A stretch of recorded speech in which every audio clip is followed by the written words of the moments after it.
Bab 18. Lagi-lagi serangga. Hari ini adalah hari pertama tanpa Helen. Hari ini juga Naya harus menemani Richard sarapan dan melayaninya seperti Helen. Richard sudah bersiap dengan kemeja berwarna coklat dengan dasi panjang yang belum terpasang. Biasanya mamanya lah yang membuat ikatan dasi itu. Richard sedikit kesusahan tanpa adanya sang mama. Kenapa sih mama harus ke Paris? Bikin aku jadi repot sendiri. Kesal Richard sambil mencoba memasang dasi yang tidak pernah ia coba. Saking kesalnya, ia pun memanggil Naya. "Naya!" panggil Richard dengan keras. Untungnya teriakan Richard tidak membuat Elnan terbangun dari tidurnya. Naya segera menuju kamar Richard yang sudah terbuka lebar pintunya. "Cepat ke sini, bantu aku memasangkan dasi," perintah Richard. Naya mendekat ke Richard lalu mencoba memasangkan dasi Richard. Tubuh Naya terlalu mungil.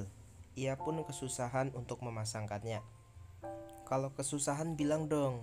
Richard langsung menunduk agar Naya bisa dengan mudah meraih dasi tersebut.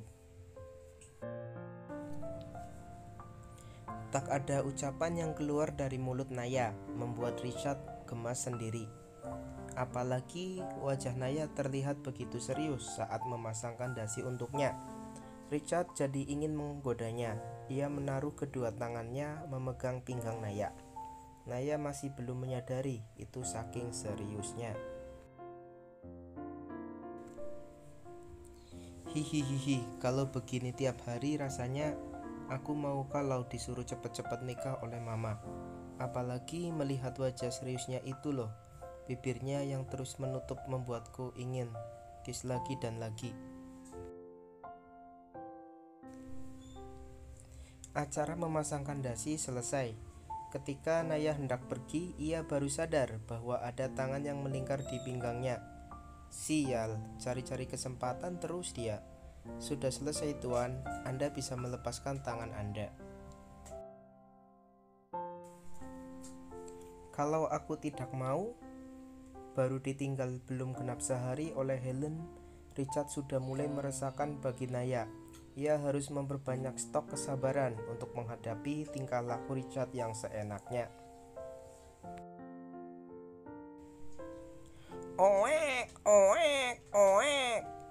Suara tangis Elnan terdengar hingga ke kamar Richard. Naya menginjak kaki Richard yang belum memakai sepatu karena terburu-buru takut. Tangis Elnan semakin kencang. "Au!" Richard merintih kesakitan. Selalu saja anakku yang diutamakan," gerutu Richard. Richard pun mengusap kakinya, kemudian memakai sepatu kerjanya. Setelah itu, ia pergi ke kamar Elnan. Sayangnya, pintu kamar Elnan dikunci dari dalam. Sudah jelas bahwa Naya sedang menyusui Elnan di dalam kamar. "Nay, buka pintunya, aku mau masuk." "Tunggu sampai baby El kenyang dulu tuan," jawab Naya sambil berteriak. Akhirnya Richard pun menunggu di depan pintu kamar Elnan. Tak lama kemudian pintu terbuka dengan Naya yang keluar menggendong Elnan. "Ayo temani aku sarapan," Naya pun mengangguk. "Sini biar aku yang gendong," pinta Richard. Naya pun menyerahkan Elnan ke gendongan Richard. Elnan tampak diam dan anteng.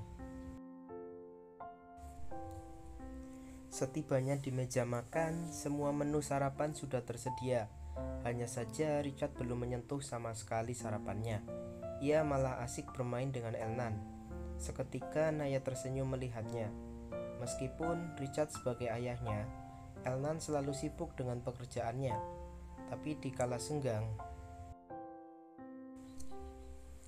Richard selalu memperhatikan dan memberi kasih sayang pada Elnan. Yang sampai sekarang Naya pertanyakan adalah keberadaan ibu dari bayi mungil itu. Apakah mereka bercerai? Ataukah ibunya Elnan meninggal? Atau bahkan ada alasan lain yang mengharuskan ibunya Elnan untuk meninggalkan anaknya? Entahlah. Naya tidak berani lagi bertanya setelah melihat ekspresi wajah Helen kala ditanya di pertemuan pertama mereka. "Suapi aku," pinta Richard, benar-benar memanfaatkan kesempatan dalam kesempitan. Naya pun mengikuti saja perintah Richard. Sampai sarapan, habis Richard masih menggendong Elnan. Ia berdiri dan membawa Elnan keluar rumah. Sesampainya di luar, Richard memberikan Elnan pada Naya lagi. "Papa kerja dulu ya sayang, baik-baik di rumah," pamit Richard pada Elnan, kemudian mengecup pipi kanan, kiri, dan dahi Elnan. Richard sudah berjalan menjauh saat Naya terdiam beberapa saat. Lagi dan lagi Richard berhasil mencuri kiss Naya. "Ais, bibirku sudah tidak suci lagi. Mau dimandikan kembang 7 rupa pun tetap saja tidak akan suci seperti semula. Tuan Richard benar-benar keterlaluan," kesal Naya. Melihat Naya yang berjalan sambil mengerucutkan bibirnya membuat Nani penasaran. "Kenapa, Nay? Seperti kau terlihat kesal," tanya Nani. "Tadi ada serangga yang mencium bibirku sampai aku ingin memusnahkannya. Detik ini juga. Ya ampun, Nay, cuma karena serangga kau sampai sekesal ini?" Nani menggelengkan kepalanya, heran. "Aku tidak tahu saja serangga mana yang aku maksud, Kak. Kau pasti akan tercengang mendengarnya. Aku titip El dulu ya, aku kebelet pipis nih." Naya mengalihkan Elnan pada Nani, lalu pergi ke kamar mandi yang ada di lantai bawah. Sementara di kantor, Richard sedang melakukan pengecekan proposal kerjasama yang masuk ke perusahaannya. Ia pun memanggil sekretaris barunya yang bernama Leon. "Ada yang bisa saya bantu, Tuan?" "Coba kau periksa data-data dari perusahaan ini. Aku sepertinya menemukan adanya kejanggalan di dalamnya." "Baik, Tuan, akan segera saya laksanakan."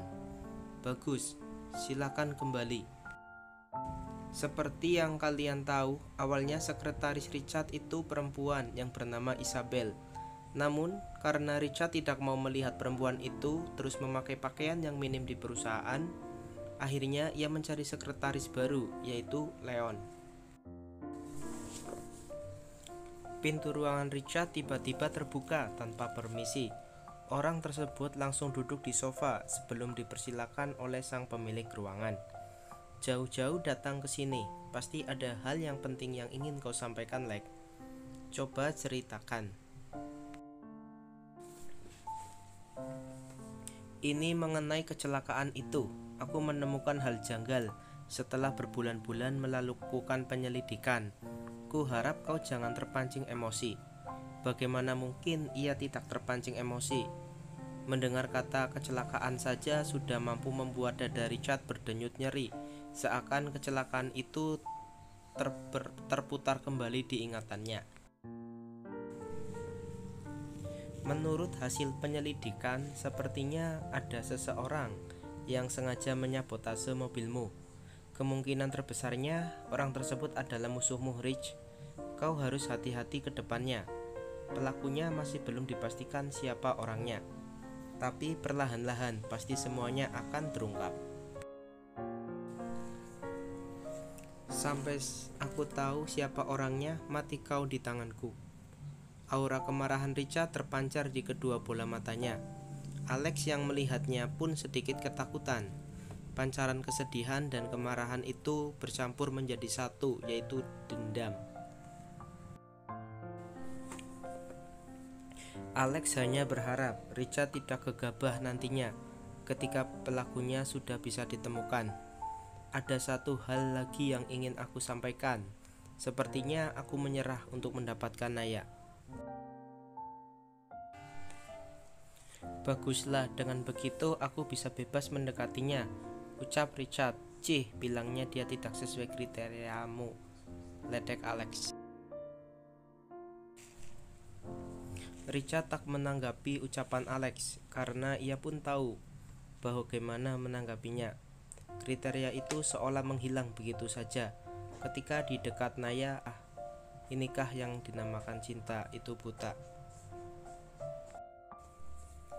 Saksikan terus ya channel Novelindo, dan bagaimana kelanjutannya kita saksikan di episode selanjutnya. Jangan lupa like, komen, dan subscribe ya. Juga share ke teman-teman kalian agar admin bersemangat untuk membuat cerita-cerita selanjutnya yang lebih seru lagi. Apabila banyak kesalahan dalam pengucapan maupun perkataan maupun tulisan, admin mohon maaf yang sebesar-besarnya.